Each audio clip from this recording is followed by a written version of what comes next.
Welcome to the Inside Out Money Podcast. Can't even recognize this place. Too many pieces of our past mistakes. Hi, I'm Maggie, and I believe real change starts from the inside out.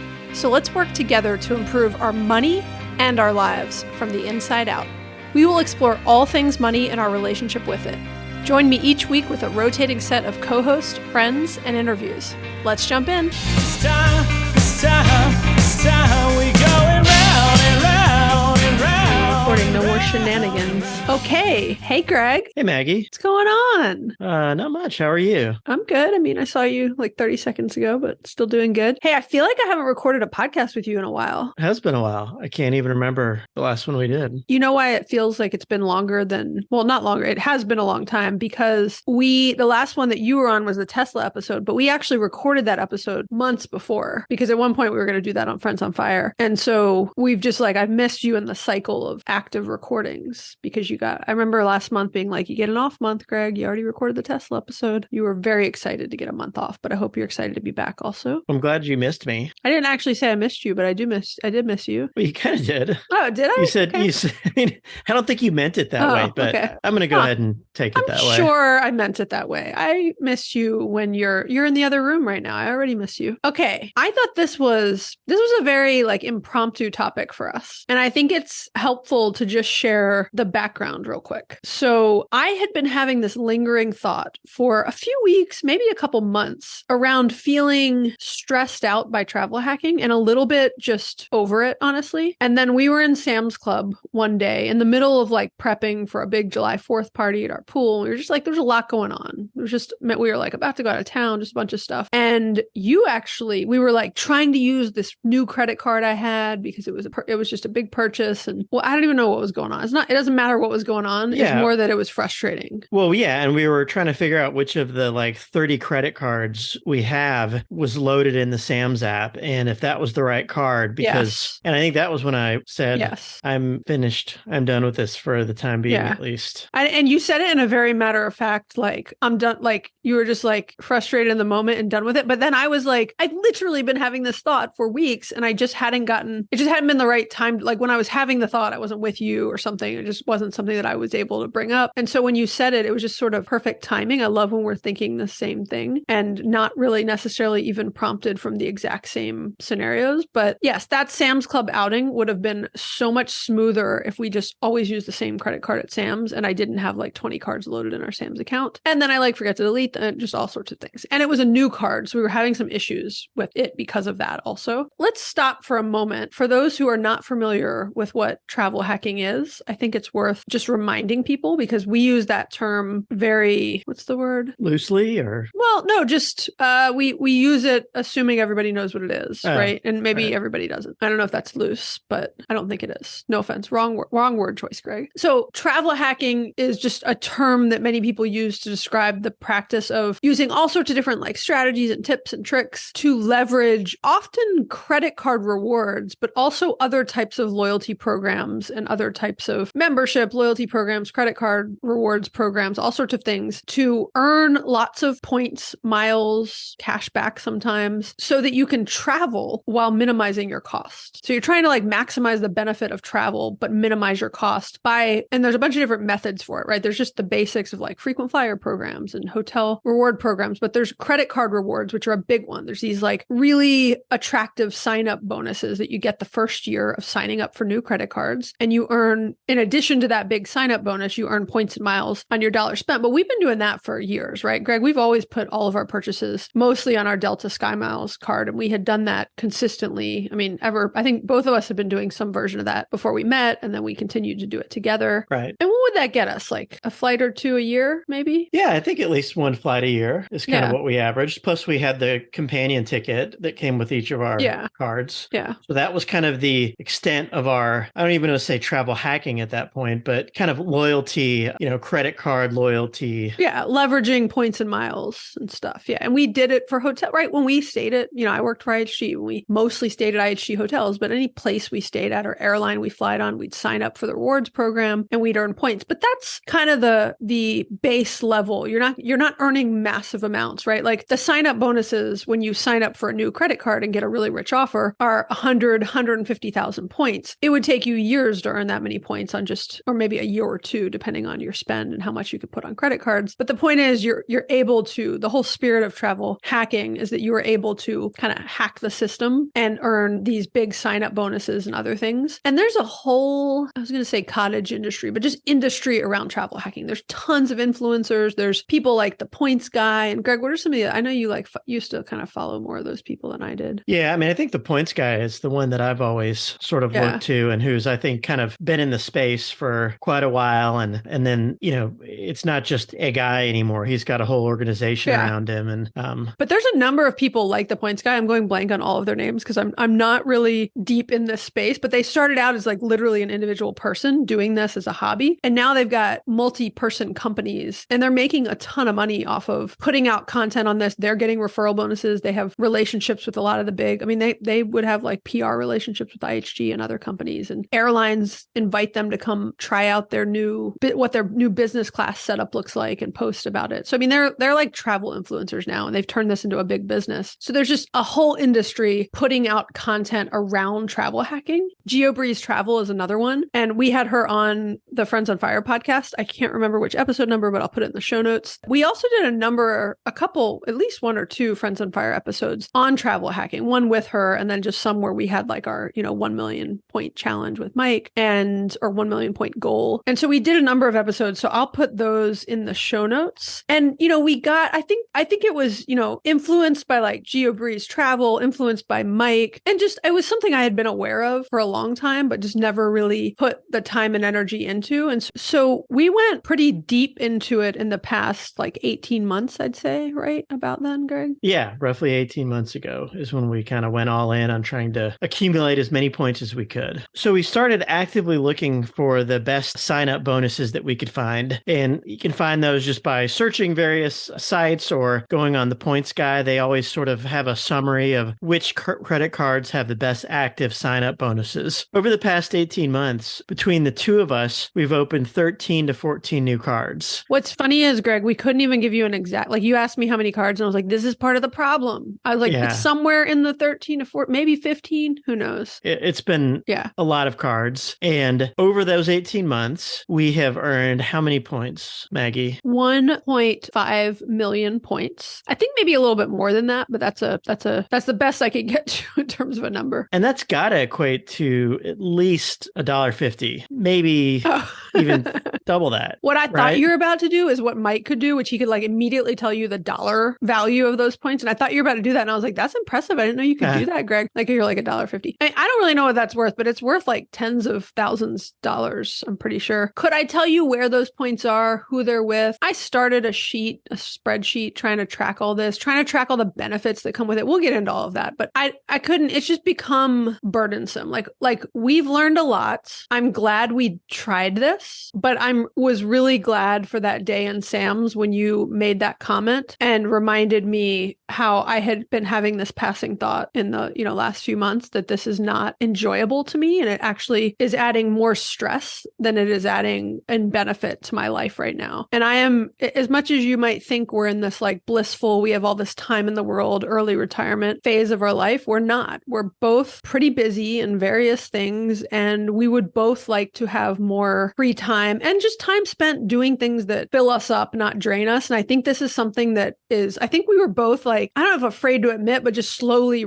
maybe we just didn't realize it at first because we're like, well, everybody seems to like, this is something that people who are frugal and think about money do. And so we should be doing it. I mean, there definitely is some like peer pressure in some of the circles of just people I surround myself with, that this is like just a thing people do, but I don't like it and I'm not enjoying it. And I feel liberated to just say that and be like, I don't want to travel hack. Not saying I don't want to do anything. We'll talk about that, but like, I want to break. I need a break. I want to see other people, Yeah. Well, I hope you don't want to see other people, but no, I want to see other credit cards. You want to see fewer. I want to see you. Yeah. I'd like to see you. Fewer credit cards and more of you, Greg. Yeah.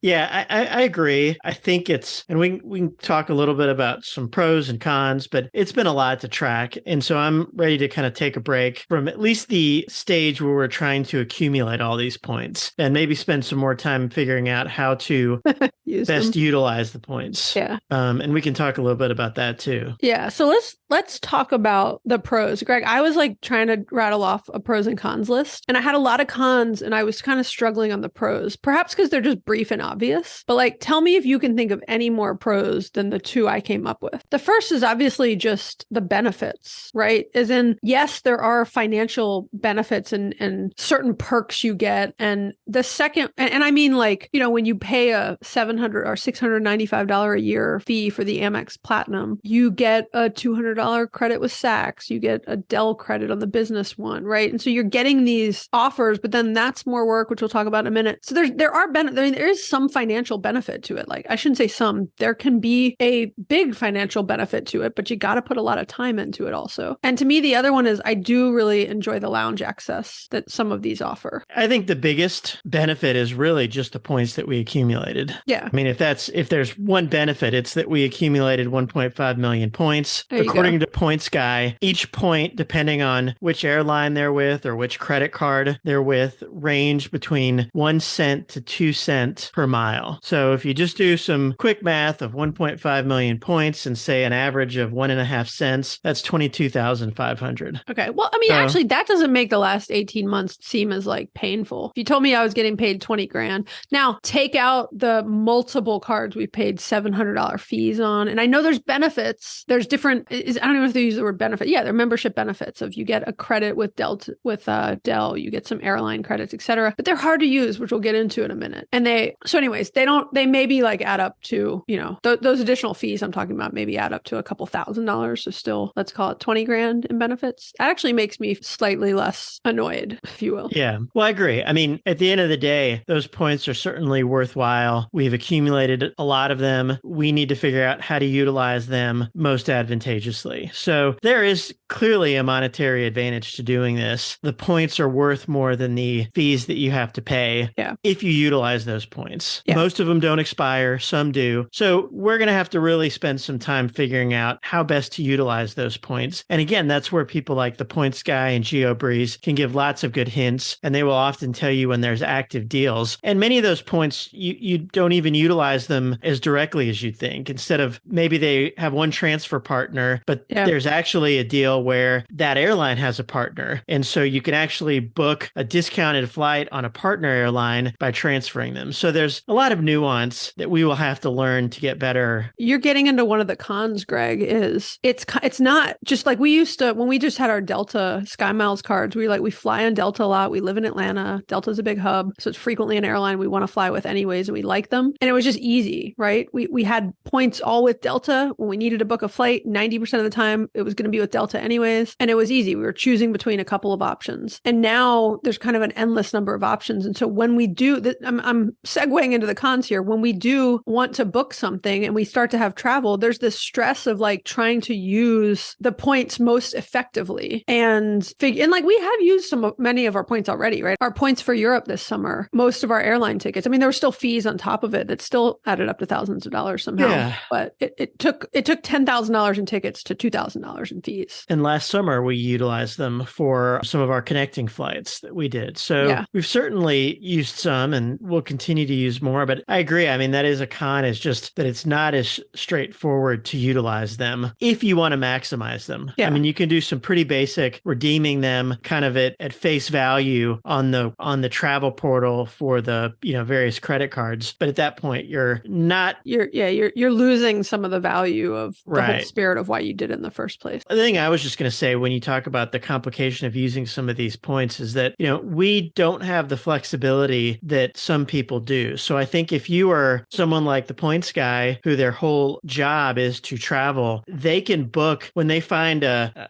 great fare on Turkish Airlines that they can book through another airline and transfer their points on a whim. They can do that. For us, we can't travel travel on a whim. So I think that's another part that makes it slightly less useful for us, is that we do our traveling plan it way in advance, and we just have to, given our lives. And the age our kids are at and the phase we're at for the next 5 to 6 years, we don't have as much flexibility as one would think. And some of it's just having kids, some of it's being a blended family, and we're having to work around a lot of other people on travel dates. And so the lack of flexibility makes it at times slightly less attractive for us, because we just have to be a little bit more specific on when we can go. And I guess we could be more flexible on where we go, though. Okay, a big con to me, Greg, is kind of like that Sam's moment we were talking about, is just it's a lot of work constantly switching the cards that we're charging things to. So it's like we open up a new card and we're like, well, part of the way you earn these sign-up bonuses, in case people aren't clear, is we have the new Hilton Amex card that I just got a couple weeks ago. And the way you get 150,000 point sign-up bonus is you spend $4,000 in the first, I don't even remember because this is part of the problem, in the first 3 to 6 months, something like that. And it's like 100,000 points, but you get an extra 50,000 if you stay at a Hilton 6 times in the first, I don't know. This is my point. But anyways, so when we get that card, immediately we're like, okay, let's point all of our spending towards this card now. And so we're literally changing, the Sam's Club app, which is how we pay, is through the app. And then we're having to actually, when we're like at a doctor's office, they're like, do you want me to charge the card on file? And I'm like, nope, let me give you a new card. And it's just complicated, right? So we're just, you have to remember when to cancel cards, because the whole point of these sign-up bonuses is you only want to pay that annual fee on the card for the first year that you got the big bonus, because it makes it worth it. If you keep getting the card and you're not getting any additional benefit in terms of like that sign-up bonus the next year, it's not cost effective. And so it's a lot of work. And you would think it's not a lot of work, like, oh, we've started putting it in a spreadsheet, but it's just something else in our already complex lives. Well, and it wouldn't be if you had a few cards, but when you have 14, yes, that becomes pretty complicated. Yeah. For me, as the person who does a lot of the expense tracking, again, it's a minor inconvenience, but it's just always having to add new cards to Mint, always making sure that those are all pulling in, that I'm not missing a new credit card. Yeah. And then kind of attributing that back to the correct person. And it's just a lot. It just adds more complications. And again, not the end of the world, but with 14 of them, it's just become tedious, and I'm over it. I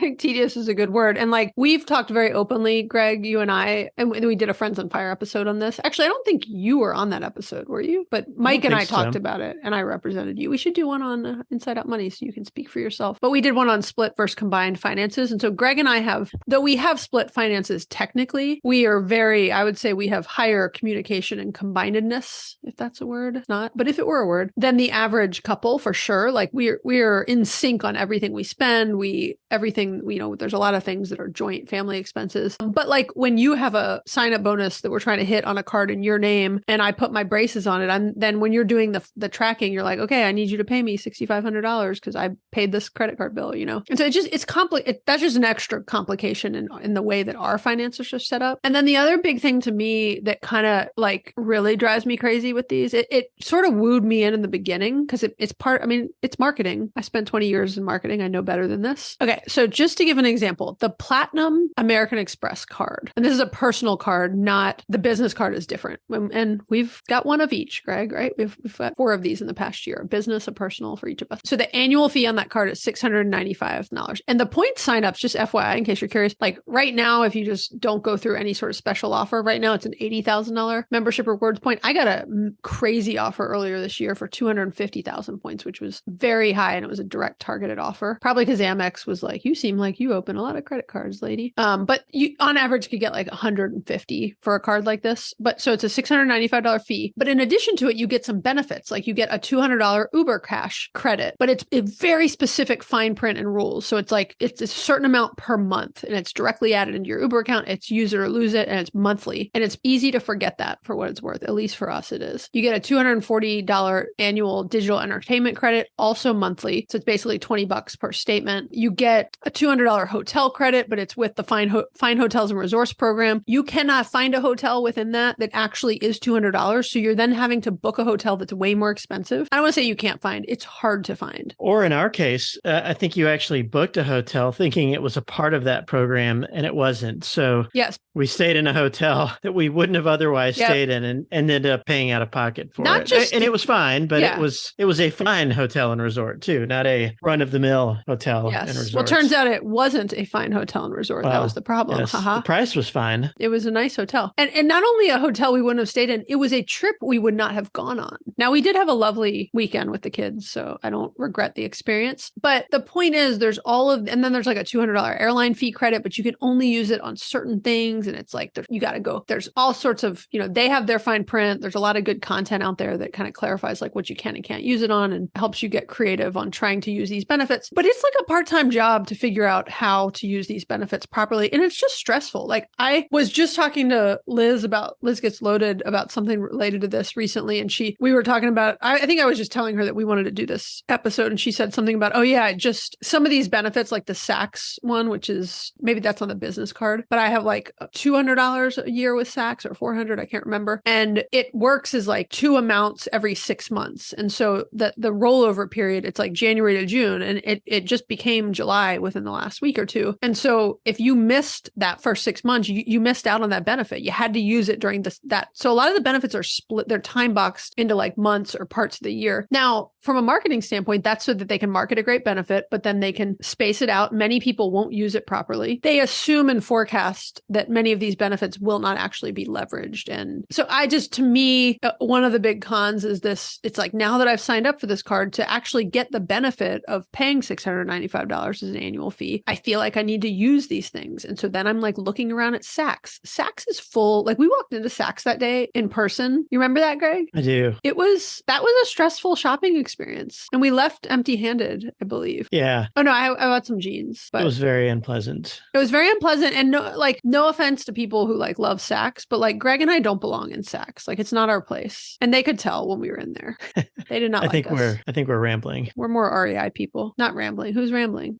You and I are rambling. I know, I'm just joking. and on that Saks example, Greg, I'm buying things that I would not have otherwise bought to try to use these credits. So like we used our Dell credits to buy that like video game machine downstairs, Pac-Man, which I need to play more often because I do love Pac-Man, but it has like Pac-Man and Galaga. It's got like a bunch of games in it, and Dell.com sells it. And I was actually really excited to get it. And Dell allows split payment. This is a fun tip. I can see why people nerd out on this stuff, by the way, because I felt really good when we bought that machine. It was like a $500, I'll put a link to it in the show notes because it's really cool, but it was like a $500 arcade, old school style arcade machine that had like 8 games in one. It's got Galaga, which I love. It's got Pac-Man and then like 8 versions of Pac-Man, which I'd never heard of. And it was $500. We each had a $200 Dell credit on 2 different cards that we had, 2 different Amex, I think business cards that we had. And Dell allows split payment. So when you're in the checkout with Dell, you can say, put $200 on this card, put $200. So I put like $250 on each of our cards to pay for it. So in the end, we paid $100 for this machine. I felt good about that. Now I did not need that. We literally were like scouring the Dell site looking for something to buy because we were like, well, this is free money. So we spent $100 that we wouldn't have otherwise spent. Yeah. And that was kind of a fun video game, but it was not something we needed in life. That was one I felt better. Yeah. That was one I felt better about, actually. Yeah. Versus like when I'm in Saks and I'm like literally forcing myself to buy. I mean, I'm like, I don't really need a new pair of jeans, but it's the only thing I in any way value from this store is like some nice jeans. And I really was looking around. I was like, could I buy a pair of shoes? They don't have like normal shoes at Saks. They have like Versace running shoes, which I just are not my thing. No offense if they're your thing. Yeah. Well, then you bought me a Louis Vuitton purse, a Louis Vuitton man purse. And I don't know what I'm going to do with that. I love when you make me laugh out loud. I did not buy Greg a Louis Vuitton. There's nothing wrong with man purses, by the way, but that's not Greg's style. I did not buy him one. That's actually a good example. Had I bought you that, the problem is I have no idea what a Louis Vuitton man purse costs, but I'm assuming it's like thousands. So that $200 would have been a dent. And you can't, it's like some of the places they give you credits to, you're like, what am I going to do with $200 at Saks? I can barely buy anything. And it's just, anyways, point made. It was becoming stressful and pushing me to buy things I didn't otherwise need or want. It was like pushing me into more consumerism, which is not what I'm looking for in my life right now. And I'm not saying it didn't come with some good things. Like I re-signed up for Audible as a result of that credit that I was just mentioning on the Amex Platinum. And I've been getting free Audible. Not free is relative. I'm paying $700 a year here for the points. You could argue for the card. You could argue that is for the points, and these other things are just fringe benefits, however you want to position it to yourself. But it's just a lot. It's like right now it is one more thing to deal with that's pushing me towards things I'd like to be pushed away from, if that makes sense. It does. It's well said. So based on everything we've talked about, I think there's a couple lessons learned for us. I think the first of those is take it slow. We decided to challenge ourselves to raise over 1 million points in a year. I'm not sure why we did that, to be honest. Oh, I know why we did that. We didn't decide that. Mike came up with that idea. And then I was like, okay, sure. Sounds fun. Right. But that's fun to him. And that's why just everybody's different. He enjoys it. I don't. Now, and it was a fun challenge, but in reality, those 1.5 million points would probably have been better acquired over 2 or 3 years versus 1 year. Because now we've got all these points. It's like all dressed up and nowhere to go. Mm-hmm. Yeah. So we've got to figure out all dressed up, all stressed out, and nowhere to go. Yeah. And we're going to be hot and in a hurry. Remember Hot and in a Hurry, Greg? I don't. That was the ATM in wherever you were with me in the English Garden. What country was that? Germany? When I was hot and in a hurry at the ATM and I got charged that like insane fee because I hit the wrong button on the ATM. Oh, anyways, that is unrelated to travel hacking. So with many of these cards, as Maggie's mentioned, you get these extra benefits in addition to the points you're using. And when you have 13 cards open, they're duplicative and you can't even utilize them all. So some of them have a $50 hotel credit. If you use that card to stay in a hotel, they refund you $50. If that was the only card you had all year, that would be pretty easy to utilize that. To find a time when Right. But when you've got 13 cards open and they all have small amounts, much of that goes unutilized. So to me, that is a big learning. Or you kill yourself trying to get like super creative and it's way more like the juice isn't worth the squeeze. Right. So I think our takeaway, and again, for someone else, opening 13 cards in 18 months might be great. For us, I think we should have done that over the span of 3 years or 4 years. So to me, that was one big learning is that, you don't need to do this all at once, acquire some points and then use them and then go to the next card versus opening 14 cards and stacking them all and not even utilizing them each to their fullest benefit. Then I would say is the other learning is it's harder to use these points than it is to earn them. And there are many resources out there. I'm sure we will be able to utilize them. And there may be listeners who say, actually, it's not hard for me. I know how to use them. I assume there was a learning curve though. So you can utilize them, but to utilize them and maximize the use of them, it does take time. There's a learning curve. And again, if you've got one card, you can kind of spend that time learning how to utilize them. When you've got 14 cards worth of points banked, it's a little overwhelming. So those are probably my two big takeaways is don't do this all at once. And Greg, I think those are great takeaways summed up well. The other thing about the learning curve is you have to want to get past that learning curve. And I think for both of us, we were like, this is interesting, but I just don't want to go deep on this topic at this point in my life. Right. And so again, to each their own, this is just our experience with this. So I think when we were both talking about this, because we actually were on a trip this past week. And so when you're in a travel mode, I think it made us like talk about this more. We just had some dedicated time together also. But we were, I think, pretty aligned in saying, look, we still want to do some of these things. So we're going to shift from is like we went way too fast and too hard at it. And we're going to kind of go back to actually where we were in the beginning, which is we'll continue to put all of our purchases on credit cards because we like earning points and miles. We'll mostly use our Delta Sky Miles cards. Yeah, which color? What color is that called? There's so many colors. I don't know if it matters, but anyways, there's not the $700 a year fee ones. But we're mostly use Delta Amex cards because they're the ones we've had for a long time and really enjoy. And we like Delta miles and we use them frequently. And like I like the Visa Amazon card also because there's certain places that just don't take Amex, and there's a good quick usable earning benefits of getting Amazon credits, and you earn them pretty quick and they feel it feels easy, which is what I like for that one. Is there another like non-Amex one that you really like, Greg? Well, I think one of the other cards I think that's good from a non-Amex perspective is the Chase Sapphire cards. There's several levels of those, but the Chase points can be redeemed in a lot of ways and have good transfer partners. And there's some pretty low fee ones. So I think that's a $95 a year fee one, right? There's the Chase. I don't remember exactly which level, but there's several levels of Sapphire higher. So those are a good travel card as well, I would say, that are non-Amex. Yeah, I agree. And I forgot to mention, we didn't really talk about this, but on a lot of these cards, particularly the Delta Amex ones of different levels, it does come with a companion ticket also, which we typically like and use and value, and it's pretty easy to redeem. And so that is one that is, again, a nice benefit with the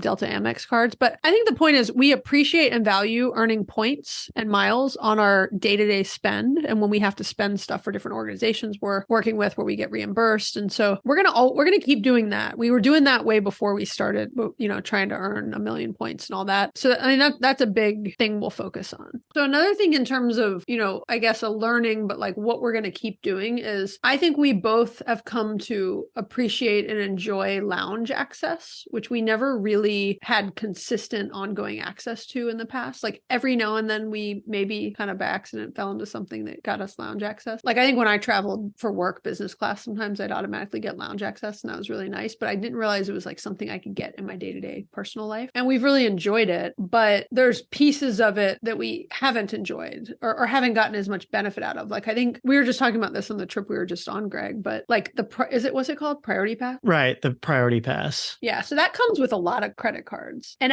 the other thing about travel hacking in general is it has gotten so popular and mainstream. All of the lounges are like overcrowded now. Like there's lines at lots of the lounges, particularly Priority Pass, especially the one in Atlanta. There's always a wait list. You got to like go in and they won't even like, depending if you're too early for your flight, they're having to like sequence it basically. So if you're too early, even if they have room, they won't let you in because they're waiting for the people who are, an hour before their flight and whatever their system is. The food's not that great, particularly for vegetarians. It's hard. There's like limited things we can eat. And the access, the fact that like half the time I can't even get in is sort of like, well, what did I get this for? And yeah, it's tough to utilize. If you take Atlanta, for example, and you mentioned this, but there's one lounge that it gives you access to, and it's in the international terminal. So if you're flying out of A or B, which most domestic flights do, for Delta at least, you're across the airport from it. So it makes it tough to get into it. And then if you even do go down there, you're probably waiting in line and the food is mediocre at best. Well, and we've had like domestic flights where we say, okay, well, we'll get dropped off at the international terminal just so we can get into that lounge. And then we'll take the train to the domestic terminal. And then it's like even more annoying because you're like, I only came all the way over to this terminal to get into the Priority Pass lounge and it's full. Yeah. And so it's like, it's just even worse than not having any lounge access and just like saving your time and going directly to your thing. But what do? We do love the Delta lounges. We do. And Delta is what we fly 90% of the time, if not more even. So we do value those a lot. You can access those through primarily Amex cards, the Delta Sky Miles Reserve, or any of the Amex Platinum cards will give you access to Delta lounges if you're flying Delta. And we really do value those. And I think those are something that we will probably try to make sure that we have access to through some card, just because it really makes flying a lot more relaxing. Yeah, it's a nice treat. It just is kind of a nice thing to enjoy. But I think we will get more strategic about how we kind of time the access to those cards. Because again, when we did so much work in 1.5 years, earning 1.5 million points, we at times, like right now, we were just traveling and we were trying to, also you have to have these cards on you. So like, I'm not even using any of these cards actively anymore. And to get into the lounge, you have to have that card. They will not, I've tried it before. They will not let you in if you forget that card. And I travel light. And so I empty my wallet before I go on a trip. And I'm like, I only need one card. And this is the card I'm currently using. Yeah. Anyway, so when we had that, we had like 3 different cards on us. So it's like, we have too many, we're not sort of strategically optimizing to spread out our lounge access. So we're never duplicating, You've lounge got access. duplicative access to the Delta lounge through 2 Amex Platinums. Yeah, exactly. And I got a nice sign up bonus for doing that, which is kind of what led me to get there. But I could have just pushed that sign up bonus out 6 months and not had any duplicative access. That sounds funny. Yes. And so there's just some things where I think again, you said it earlier, Greg, we went too fast. And I think one of our big learnings is we will still do some of this, but we want to take it much slower. And we'll never not do a big sign up bonus again, right? But I think we might do one a year, maybe 2, maybe 1 each a year when there's something really rich and extra big that makes it worth it or that gives us a lounge access. And again, the other thing about lounge access is we can better time it towards, we'll tend to know when we have some period of time when like we're not traveling for 4 or 5 months. And then we have a bunch of travel coming up and we're like, okay, before we have all those trips in a row, let's make sure we have a card card that gives us each good lounge access. And I mean, even the Priority Pass one, which I knock, that one lets you bring in a bunch of guests. And so it is nice to have when we travel with the kids because they're a little bit less picky. They have like a big thing of M&Ms in a big tube at that one. So like the kids don't even care what food is there. They're just like free M&Ms. And they're not even name brand. They're not even M&Ms, yeah, you're right. But... They're off-brand M&Ms. And again, kids don't care. They just I bring a thing of Tupperware and I'm like, fill it up. Yes, I did just admit it. I bring Tupperware into the lounges. Is that bad? Is that frugal or cheap or just realistic? Who knows? So anyway, I think that's where we're at on, I think at one point we were going to title this episode why we're quitting travel hacking. And Greg, you were saying like maybe it's why we're rethinking travel hacking. We're not quitting it altogether, but the spirit of travel hacking is an ongoing optimization. And like, I think we're going to pull back from that. So I don't think what we're doing is like, we're going to be doing some like baby 101 travel hacking. Yeah, I would say we're going to take a more slow and deliberate approach. That sounds nice. And really spend some time trying to figure out how to best utilize these points we've acquired over the past 18 months. Yeah, that's a good point. Point, pun intended. The other thing we may need to do too is figure out, I think you and I both want to utilize those points to go somewhere new. At some point, we may need to just splurge and use them to fly first class somewhere. Oh, sounds nice. You heard it, folks. Greg's taking me on a first class trip somewhere with all these points we've earned. And I'm going to go shopping at Saks and Dell and figure out how to use maybe we need to do like one big baller trip where we just like use all of our stuff and just really go crazy and weird on things we would never buy. That's true. I'll definitely take my Louis Vuitton man purse on that trip. You bought that for travel, I'm sure. Yeah. What else do you need a merce? Okay, well, I know what I'm getting you for Father's Day next year. You keep dropping the hint. I think it's like you're making a joke, but I think you're dropping a hint. Like hint. By the way, I would just like to Google Louis Vuitton. Do they even make man purse? They make like they actually make like a sling backpack. Can I guess how much these cost? Men's shoulder bags. They got a lot. $1,250. Well, the one that I've just picked out for you, which I think is best your style, Greg, is the Louis Vuitton. I got a couple, but the Louis Vuitton Avenue sling bag, which appears to be one of the least expensive ones they have. They also have one that's the Trio Messenger, which you might like. $2,090 up to $2,500. Wow.